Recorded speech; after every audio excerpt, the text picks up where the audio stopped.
नमस्कार, आप देख रहे हैं गंगाजल न्यूज और मैं हूं ताराचंद नागर। फलोदी और लोहर क्षेत्र में कानून व्यवस्था की हालत दिनों दिन बदतर होती जा रही है। अपराधियों के हौसले बुलंद हैं और अपराध का ग्राफ दिनों दिन बढ़ता जा रहा है, जिससे आम आदमी भयग्रस्त है। लूट की ताज़ा घटना बताती है कि अपराधियों को किसी प्रकार का भय नहीं है। फलोदी में बिजनेसमैन रमेश बच्छावत के साथ 81 लाख रुपयों की लूट का मामला अभी लोगों के दिलो दिमाग से हटा भी नहीं है कि फलोदी के एक सरकारी डॉक्टर के साथ लूट की वारदात हो गई। लुटेरे चाकू की नोट पर डॉक्टर से 1 लाख रुपए लूट कर ले गए। यह लूट भी रमेश बच्छावत के साथ हुई वारदात से किसी प्रकार कम नहीं है। लुटेरों ने डॉक्टर के पास रुपए नहीं होने पर घर पर फ़ोन करवाकर रुपए मंगवाए। यह हैरानी और पैदा करने वाला और शर्मनाक वाकया हमें बहुत कुछ सोचने पर विवश करता है। लुटेरों ने मरीज देखने के नाम पर डॉक्टर को रोका और बाद में उसे लूटा।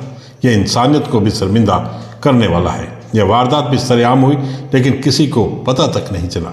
अनेक मायने में यह वारदात लुटेरों के बढ़ते दुस्साहस, कानून का भय नहीं होने की ओर भी इशारा करती है।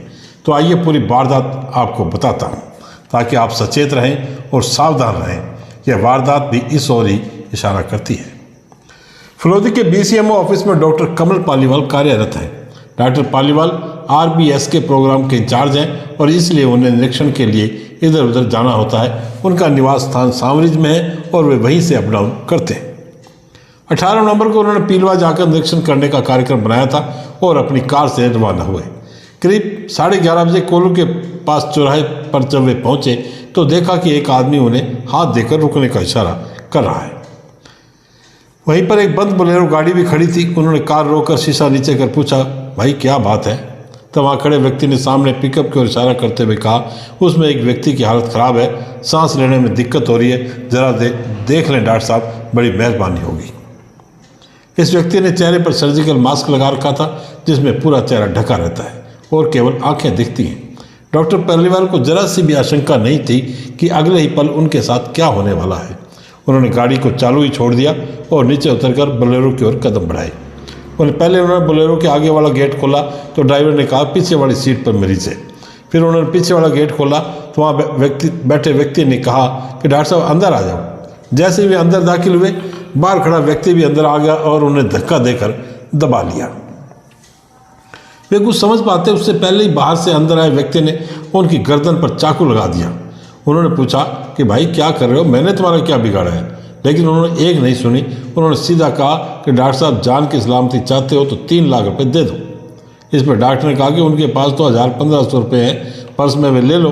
लेकिन वे कुछ सुनने को तैयार नहीं थे, केवल एक ही बात कह रहे थे, रुपये मंगवा लो डॉक्टर साहब, हम आपके साथ अभी कोऑपरेट कर रहे हैं, वरना बाद में आपको मुश्किल होगी।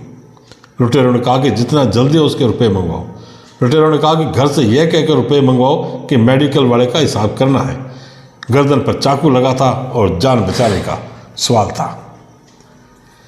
डॉक्टर ने अपने भाई चंपालाल को फ़ोन किया। लुटेरों ने धमकाया कि फ़ोन को स्पीकर पर रखो और जितना कहा है उतनी ही बात करना। उन्होंने भाई चंपालाल को कहा कि घर जाओ, 1 लाख रुपये पड़े हैं, वह लेकर मेरे को देकर जाओ। वह घर गया और उनकी मिसेज से रुपये मांगे तो मिसेज को बड़ी हैरानी हुई कि अभी थोड़ी देर पहले तो डॉक्टर साहब गए हैं, तब रुपये लेकर क्यों नहीं गए? मिसेज ने उनका फ़ोन लगा दिया। घंटी बजी। लुटेरों ने पूछा किसका फ़ोन है? उन्होंने बताया कि वाइफ का है। तो उनका स्पीकर ऑन करके मैडम से बात करो और जितना कहा है उतनी ही बात करनी है। मैडम ने पूछा अभी गए हो तो जाते हुए रुपये क्यों नहीं लगे? तब उन्होंने कहा कि भूल गया, अब भेज दो। 15-20 मिनट बाद भाई रुपये लेकर आया तो उन्होंने पिकअप से हाथ बाहर निकाल कर रुपये ले लिए, जिसके बाद भाई चला गया। भाई ने भी देखा कि अंदर 4 लोग बैठे हैं, लेकिन उसे शक नहीं हुआ क्योंकि उन्होंने सभी के मास्क लगे थे और उन्होंने समझा कि कोई हॉस्पिटल के ही लोग हैं। इतनी देर तक वो पिकअप को इधर उधर घुमाते रहे। रुपये आने के बाद वे गाड़ी को थोड़ी दूर ले गए और डॉक्टर को नीचे उतार कर चले गए। काफ़ी देर तक वे समझ नहीं पाए कि उनके साथ आखिर हुआ क्या। फिर अपनी कार तक पहुंचे और पीलवा जाने के बजाय घर आ गए। घर आकर पत्नी को सारी बात बताई, जिससे पूरे घर में सिहरन दौड़ गई। उनका एक छोटा भाई सिपाही है, उसे फ़ोन कर सारी बात बताई तो वह भी कुछ देर बाद आ गया।